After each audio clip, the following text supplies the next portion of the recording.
It is early afternoon, and you have nothing left to do. The digging is done. You walked out past the thorn trees before the heat came down, pried the roots loose, cracked a lapful of nuts against the flat stone, and carried the food home in a sling of worn leather. It sits in the shade now.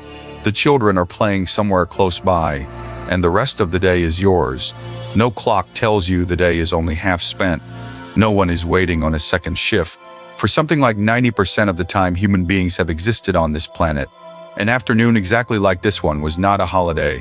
It was ordinary. It was just a day on a string of days that had no names. You, on the other hand, will spend around 90,000 hours of your life at work.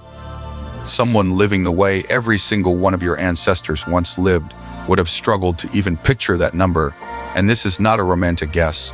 In the 1960s, a young anthropologist walked into the Kalahari Desert with a scale and a notebook and set out to measure the one thing almost nobody had thought to count. His name was Richard Lee. Lee lived among the Zhutua Siasan, people also called the Kung, in the Dobei region, on the dry edge of the desert in southern Africa. And he did something almost embarrassingly simple. He weighed their food, he counted their hours, he trailed grown adults through their days and wrote down exactly how long each one spent finding, hunting, and gathering what the group ate. The answer came to about 15 hours a week.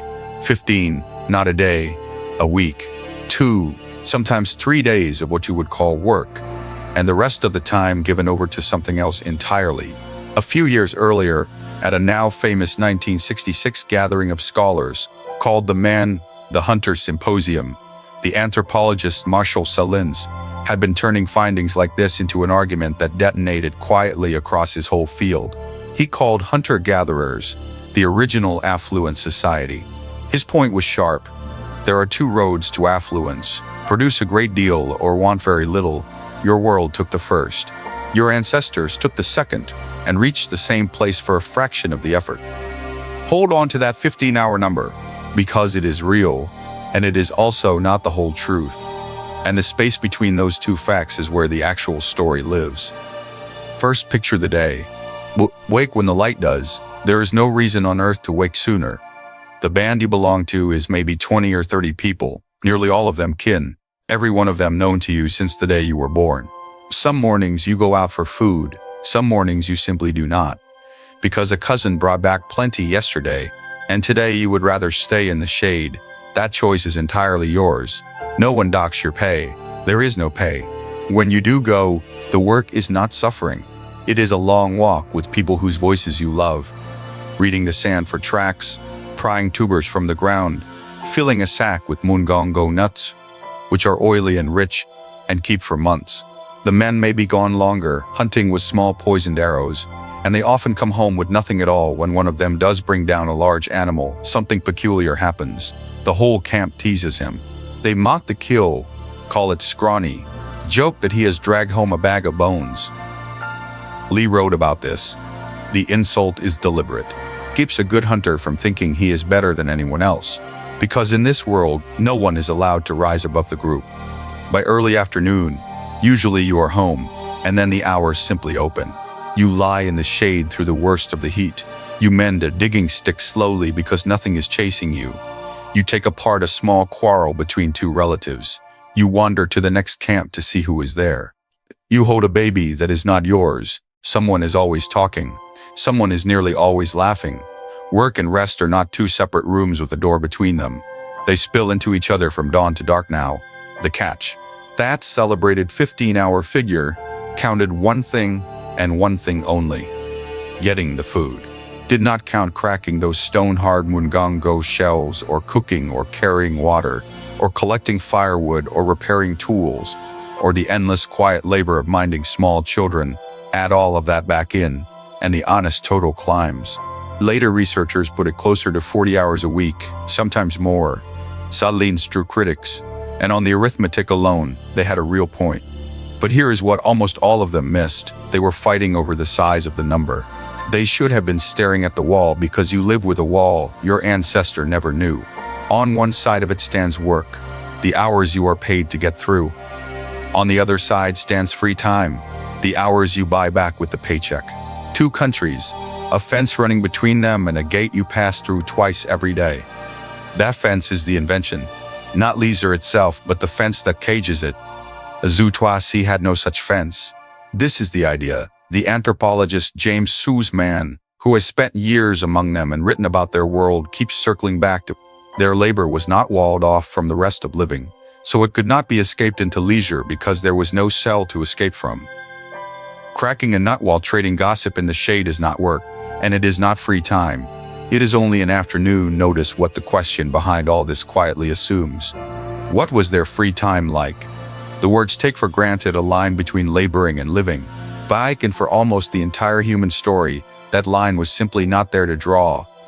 So what did they do with all those unwalled hours? Here is where it turns strange. Here is where the answer stops being about laziness at all. Turn to the fire. An anthropologist named Polly Wiessner did something as quietly clever as Lee weighing the food. She recorded the conversations of the Azutuasi, hundreds of them, and sorted them by the hour they happened. In daylight, under that flat, hard sun, people talked about ordinary things: who went where, who owed what to whom, complaints, plans, the small grinding friction of living packed close together. Then the sun dropped, the fire was lit, and the talk transformed. By firelight, Wiessner found roughly 81% of the long conversations were stories, not losdicks, stories, tales of people over the horizon, of ancestors, of animals that spoke and tricksters that schemed, of the dead and the distant, and the wildly funny. The daytime voice handled the practical, the night voice reached straight for the invisible. Those idle, unwalled, firelit hours were not wasted. They were the workshop of the imagination. They were where a child first understood that the world runs far past the ring of camp, where the myths were carried from one mind to the next, where the very idea of a shared story was kept alive. That is what got built in the so-called dead time. Nearly everything you now call culture, and this was not one fortunate band in one desert, far to the northeast. In Tanzania, the anthropologist Frank Marlowe spent years living with the Hadza, another people who still feed themselves largely by hunting and gathering. The same shape appeared. The Alts spend only a few hours a day getting food and pour the rest into camp life, resting, talking, shaping tools by hand. Then a scientist named Herman Pontzor measured something that ought to stop you where you stand. He tracked how many calories the Hadza actually burn in a day, despite walking miles across rough country, despite all that constant movement. They burn about the same amount as someone sitting in an office chair all day. Their bodies are hard at work. Their days are unhurried. They are somehow both at once. Now look back at your own afternoon. You are ringed by machines built to hand you time. The washing machine, the car, the dishwasher, the bright little slab in your pocket that answers any question in a heartbeat. Everyone was sold to you as a way to buy your hours back. So here's the question nobody printed on the box. Where did all of it go? You command more time-saving power than any human being who has ever drawn breath, and you have less unhurried afternoon than a woman cracking nuts in the Kalahari with a rock. The machines saved the time. Then the wall came and took it. The gate swung open. The second shift arrived. The screen lit up after dinner, and the empty afternoon that every ancestor of yours took as their birthright slipped quietly out of the human day. They did not have more free time than you. They had no notion of free time at all, because nothing in their day was its opposite. That was the real wealth, not the 15 hours, and not the 40, the missing fence. The strange freedom of living an entire life and never once being off the clock because there was no clock to be off. It is early afternoon. Somewhere a screen is lighting up with your name on it. And you, with all the time in the world saved up and spent, still have everything left to do. If the world you came from feels a little closer now, that's exactly the point.